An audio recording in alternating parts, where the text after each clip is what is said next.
ನಮಸ್ಕಾರ ಸ್ನೇಹಿತರೆ, ಈಶ್ವರ್ ಝೋನ್ಗೆ ಸ್ವಾಗತ. ಈಶ್ವರ್ ಝೋನ್ ನ ಯಾರು ಫಾಲೋ ಮಾಡಿಲ್ಲ, ದಯವಿಟ್ಟು ಫಾಲೋ ಮಾಡ್ಕೊಳ್ಳಿ. ತುಂಬಾ ಉಪಯುಕ್ತ ಮಾಹಿತಿಗಳನ್ನ ನಿಮ್ಗೆ ನೀಡ್ತಾ ಇರ್ತೀವಿ. ಜೊತೆಗೆ ಇವತ್ತು ಮುಖ್ಯವಾದ ವಿಚಾರ, ಮನೆ ಊಟ ಬೆಸ್ಟೋ ಅಥವಾ ಹೊರಗಿನ ಊಟ ಬೆಸ್ಟೋ ಅನ್ನೋದನ್ನ ಸಂಪೂರ್ಣ ವಿವರ ಇಲ್ಲಿ ತಿಳಿಸ್ತೇನೆ. ಮನೆ ಊಟ ಆದ್ರೆ ಪ್ರಥಮ ಬಾರಿಗೆ ನಾವು ತಾಜಾ ವಸ್ತುಗಳನ್ನ ಅಥವಾ ತರಕಾರಿಗಳನ್ನ, ಯಾವುದೇ ಐಟಮ್ಗಳನ್ನ ಆಗ್ಲಿ ಫ್ರೆಶ್ ಆಗಿ ತರ್ತೀವಿ ಅಥವಾ ಕಣ್ಣಾರೆ ನೋಡಿ ತಂದಿರ್ತೀವಿ. ತಾಜಾ ವಸ್ತುಗಳನ್ನ ಬಳಕೆಗೆ ಪ್ರಾಮುಖ್ಯತೆ ಮನೆಯಲ್ಲಿ ಹೆಚ್ಚಾಗಿರುತ್ತೆ. ಆದರೆ ಹೊರಗಿನ ಊಟದಲ್ಲಿ ತಾಜಾ ವಸ್ತುಗಳು ಎಲ್ಲಾ ಕಡೆ ಉಪಯೋಗಿಸ್ತಾರೆ ಅಂತ ಹೇಳಕ್ಕೆ ಸಾಧ್ಯ ಇಲ್ಲ. ಎರಡನೇ ವಿಚಾರವಾಗಿ, ಮನೆದ ಊಟದಲ್ಲಿ ಸ್ವಚ್ಛತೆ ಹೆಚ್ಚಾಗಿ ಕಾಪಾಡ್ತಾರೆ, ಕ್ಲೀನಿನೆಸ್ ಇರುತ್ತೆ. ಮನೆಯಲ್ಲಿ ಕ್ಲೀನ್ ಆಗಿರೋ ಕಡೆ ನಾವು ಕೂತ್ಕೊ ಊಟ ಮಾಡ್ತೀವಿ. ಜೊತೆಗೆ ಯಾವುದೇ ತರಕಾರಿಗಳು ಅಥವಾ ಏನೇ ಐಟಮ್ಗಳನ್ನ ಯೂಸ್ ಮಾಡಬೇಕಾದ್ರೆ ಅದನ್ನ ತುಂಬಾ ಚೆಕ್ ಮಾಡಿ ಕ್ಲೀನ್ ಆಗಿ ಅಂತ. ಆಕ್ಚುಲಿ ಒಂದು ಟೊಮೊಟೊ ಹೋಗಿದ್ರು ಅಥವಾ ಒಂದು ಈರುಳ್ಳಿ ಹೋಗಿದ್ರೆ ಅದನ್ನ ವಾಶ್ ಮಾಡಿ ಕ್ಲೀನ್ ಆಗಿ ಹೈಜೆನಿಕ್ ಆಗಿ ಮನೆಯಲ್ಲಿ ಮಾಡಕ್ಕೆ ಆದಷ್ಟು ಮನೆಯಲ್ಲಿ ಈ ರೀತಿ ಮಾಡ್ತಾರೆ. ನೀವು ನೋಡಿರ್ತೀರಾ, ನಾವು ನೋಡಿರ್ತೀವಿ. ನಿಮ್ಮ ತಾಯಿಯಾರಾದ್ರೂ ಅಡಿಗೆ ಮಾಡಿರ್ಬೋದು, ನಿಮ್ಮ ಹೆಂಡತಿಯಾರು ಅಡಿಗೆ ಮಾಡಿರ್ಬೋದು, ಅಥವಾ ನಿಮ್ಮ ಅಜ್ಜಿಯಾರು ಅಡಿಗೆ ಮಾಡಿರ್ಬೋದು, ಅಥವಾ ನೀವೇ ಅಡಿಗೆ ಮಾಡ್ತಿರ್ಬೋದು. ಅದು ಎಲ್ಲವನ್ನು ನೋಡಿ ಮಾಡ್ತೀರಾ. ಆದ್ರೆ ಹೊರಗಿನ ವಿಚಾರದಲ್ಲಿ ಬಂದಾಗ ಈ ರೀತಿ ಎಲ್ಲಾ ಸ್ಟೆಪ್ಸ್ ಗಳನ್ನು ಫಾಲೋ ಮಾಡ್ತಾರೆ ಅಂತ ಹೇಳಕ್ ಬರಲ್ಲ. ಜೊತೆಗೆ ಸ್ವಚ್ಛತೆ ಸ್ಥಳದಿಂದ ಸ್ಥಳಕ್ಕೆ ತುಂಬಾ ಡಿಫ್ರೆನ್ಶಿಯೇಷನ್ ಆಗುತ್ತೆ. ಯಾಕಂದ್ರೆ ಕೆಲವು ಸ್ಥಳಗಳಲ್ಲಿ ತುಂಬಾ ಹೈಜೆನಿಕ್ ಕ್ಲೀನ್ ಆಗಿ ಇಟ್ಟಿರ್ತಾರೆ, ಕೆಲವು ಸ್ಥಳ ತುಂಬಾ ಡರ್ಟಿ ಆಗಿರುತ್ತೆ, ಅಷ್ಟು ಕ್ಲೀನಿನೆಸ್ ಇರಲ್ಲ. ಮೂರನೇದಾಗಿ, ಮನೆ ಊಟದಲ್ಲಿ ಉಪ್ಪು, ಸಕ್ಕರೆ, ಖಾರ, ಹುಳಿ, ಎಣ್ಣೆ ಈ ಎಲ್ಲವೂ ನಿಯಂತ್ರಣವಾಗಿ ಬಳಸಿರ್ತಾರೆ. ಅದು ಎಲ್ಲರ ಆರೋಗ್ಯಕ್ಕೆ ಗಮನವಿಟ್ಟು.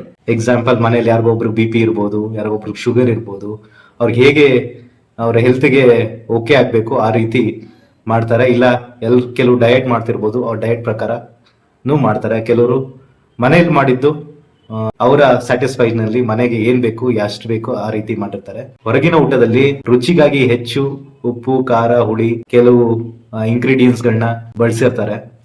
ಕಲರ್, ಟೇಸ್ಟಿಂಗ್ ಪೌಡರ್ ಈ ರೀತಿ ಬಳಸಿರ್ತಾರೆ.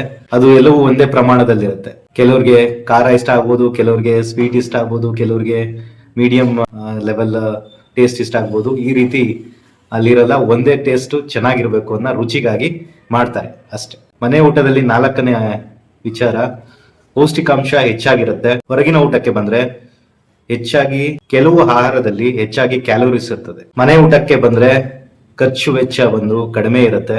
ಆಸ್ ಯೂಶುವಲ್ ನಾವು ಹೊರಗಿನ ಊಟಕ್ಕೆ ಪ್ರಿಫರ್ ಮಾಡಿದಾಗ ದುಬಾರಿ ಆಗೇ ಆಗುತ್ತೆ. ಯಾಕಂದ್ರೆ ಅವರು ಅವರ ಲಾಭಗಳನ್ನ ನೋಡ್ಬೇಕಾಗತ್ತೆ, ಹಾಗಾಗಿ ಆ ರೀತಿ ಮಾಡಿರ್ತಾರೆ. ಮನೆ ಊಟ ಪ್ರಮುಖವಾಗಿ ಯಾಕೆ ನಮ್ಗೆ ಅವಶ್ಯಕತೆ, ಪ್ರಿಫರೆನ್ಸ್ ಕೊಡ್ಬೇಕು ಅಂದ್ರೆ, ಮನೆ ಊಟ ಅತಿ ಹೆಚ್ಚಾಗಿ ನಾವು ಬಳಸ್ಬೇಕು. ಏಕೆಂದ್ರೆ ಕೆಲವ್ರಿಗೆ ಹೃದಯ ಸಂಬಂಧಿ ಕಾಯಿಲೆಗಳಿರುತ್ತೆ, ಸಕ್ಕರೆ ಕಾಯಿಲೆ ಇರುತ್ತೆ, ಇನ್ಯಾವುದೋ ಮೊದಲೊಂದು ಕಾಯಿಲೆಗಳಿರುತ್ತೆ.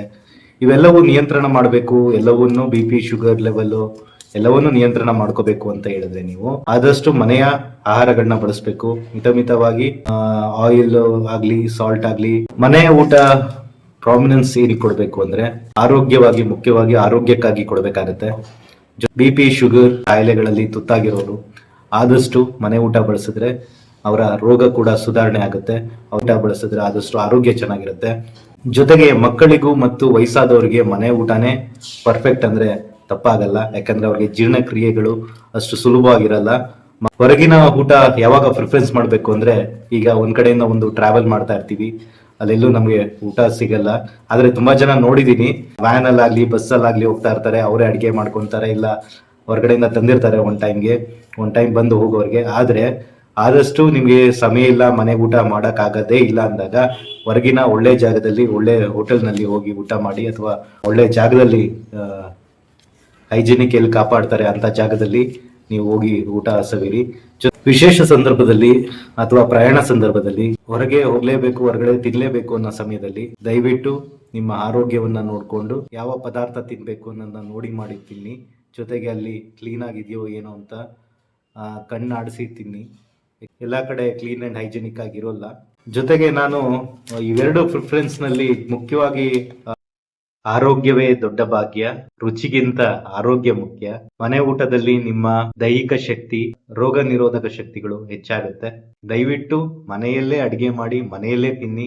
ಹೊರಗಡೆ ಯಾವನ್ನೂ ಪ್ರಿಫರೆನ್ಸ್ ಮಾಡಬೇಡಿ. ಆದಷ್ಟು ಸಮಯ ಬಂದಾಗ ತಿನ್ನಿ, ಅನಿವಾರ್ಯ ಇದ್ದಾಗ ತಿನ್ನಿ. ಪಾಪ ಕೆಲವರು ಆಲ್ಮೋಸ್ಟ್ ಹಾಸ್ಟೆಲ್ ಅಲ್ಲಿ ಇರ್ತಾರೆ, ಕೆಲವರು ಹೊರಗಡೆ ಕೆಲಸ ಮಾಡ್ತಾ ಇರ್ತಾರೆ, ಮನೆಯಲ್ಲಿ ಇರಕ್ಕಾಗಲ್ಲ. ಅಂತವ್ರು ದಯವಿಟ್ಟು ಸಾಧ್ಯವಾದ್ರೆ ಆದಷ್ಟು ಮಿತವಾಗಿ ಬಳಸಿ. ನೋಡಿ ಮಾಡಿ ತಿನ್ನಿ, ಅದುವೇ ಮಿತವಾಗಿ ಬಳಸಿ. ಆರೋಗ್ಯಕರ ತಿಂಡಿಗಳನ್ನ ತಿಂಡಿ. ಹೊರ್ಗಡೆನೂ ಕೂಡ ಆರೋಗ್ಯ ಪದಾರ್ಥಗಳು ಸಿಗ್ತವೆ, ಅದನ್ನು ಕೂಡ ನೋಡಿ ಮಾಡಿ ತಿನ್ಬೇಕು. ಎಲ್ಲಿ ಹೈಜೆನಿಕ್ ಆಗಿರ್ತೀವೋ, ಅಲ್ಲಿ ಕ್ಲೀನ್ನೆಸ್ ಇದೆಯೋ ಅಂತ ಜಾಗದಲ್ಲಿ ತಿನ್ನಿ. ರುಚಿಗೆಗಿಂತ ನಮ್ಗೆ ಆರೋಗ್ಯ ಮುಖ್ಯ. ಎಸ್ಪೆಷಲಿ ಕೊನೆಯದಾಗಿ ಮಕ್ಕಳಿಗೂ ಹಾಗೂ ವಯಸ್ಸಾದವ್ರಿಗೂ ಆದಷ್ಟು ಮನೆಯ ಊಟನೇ ಕೊಡೋ ರೀತಿ ಮಾಡಿ. ಎಲ್ಲೋ ಒಂದೊಂದು ದಿನ ಅಪರೂಪಕ್ಕೆ ಹೊರಗಡೆ ಟೇಸ್ಟ್ ಕೂಡ ಸವಿರಿ, ಆದರೆ ಪ್ರತಿದಿನ ಹೊರಗಡೆ ತಿನ್ಬೇಡಿ, ಆರೋಗ್ಯಕ್ಕೆ ಒಳ್ಳೇದಲ್ಲ. ಧನ್ಯವಾದಗಳು. ಈಶ್ವರ್ ಝೋನ್ ನ ಇದೇ ರೀತಿ ಫಾಲೋ ಮಾಡ್ತಾ ಇರಿ. ಇನ್ನಷ್ಟು ಒಳ್ಳೆ ಮಾಹಿತಿಗಳ ಎಲ್ಲಾ ರೀತಿಯ ಮಿಕ್ಸ್ಚರ್ ಆಫ್ ಇನ್ಫಾರ್ಮೇಶನ್ ನ ನಮ್ಮ ಚಾನೆಲ್ ನಲ್ಲಿ ನಿಮ್ಗೆ ಕೊಡ್ತಾ ಇರ್ತೀವಿ. ದಯವಿಟ್ಟು ಫಾಲೋ ಮಾಡಿ, ಶೇರ್ ಮಾಡಿ, ನಿಮ್ಮ ಬಂಧು ಮಿತ್ರರಿಗೂ ಕಳಿಸಿ. ಆರೋಗ್ಯವಾಗಿ ಯಾರ್ಯಾರು ನಿಮ್ಮ ಜೊತೆಗಿರೋರು ಇರಬೇಕು ಅಂತ ನೀವು ಅನ್ಕೋತೀರಾ ಅಂತ ಪ್ರತಿಯೊಬ್ಬರಿಗೂ ಈ ವಿಡಿಯೋನ ಶೇರ್ ಮಾಡಿ.